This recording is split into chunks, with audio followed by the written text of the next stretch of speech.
And as you scroll down on the next article here, which it's a heck of a headline as well, you didn't buy a Samsung Galaxy S20 this spring. It just tells you didn't do it. Willie Doo did, but no one else did. From the same document, we're able to decipher which Samsung models may have been the likely purchases, including the A series. Offerings under $250. A10e, A20, A series recently became available in North America. The S20, which started at $999, performed 59% worse than the Galaxy S10 lineup. Back then only one of the phones had 5G capabilities. So it doesn't seem to matter which brand it is that we're talking about. This cost sensitivity thing appears to map accordingly to Samsung and to Apple. Maybe even more so to Samsung than Apple. If you're saying that some of the popular devices were around $250, never mind $399. This marketplace is mature now. The economic landscape, as I mentioned, a little bit soft now. And we're just going to see these prices continue to plummet.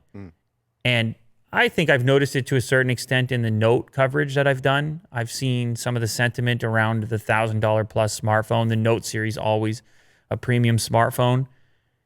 It's just not the value point. It's just hard to talk about it the way we used to talk about it in the presence of much cheaper devices. I don't care if you're on iOS. I don't care if you're on Android.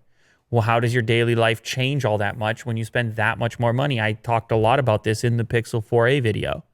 I could use that phone tomorrow and most things can be the same for me, especially with the camera in there. I mean, it's not going to be as fast. You know the drill. It's not going to have everything, but if it's 90% of the way towards the experience I'm having, it's costing me 3 times as much money.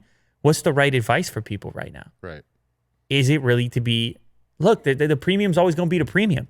Yeah, the best of the best. But the smartphone market is becoming like the car market, like the vehicles. Okay, so a Mercedes is nice, a BMW is nice, but it's not the number one car on the road. Yeah. When it gets to, place to place, what does it matter? Exactly.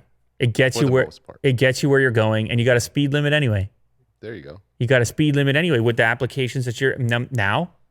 We have seen this sub segment, the gaming segment, right? Gaming smartphones. Now you can make a case for me. You could say, I can really utilize this extra horsepower because I'm trying to get 90 FPS or something. And who am I to say what you do with your life? You want to get 90 FPS, then you're going to need the horsepower. But for the average person who's trying to boot up a YouTube video, average person who's trying to snap a nice photo of Otis,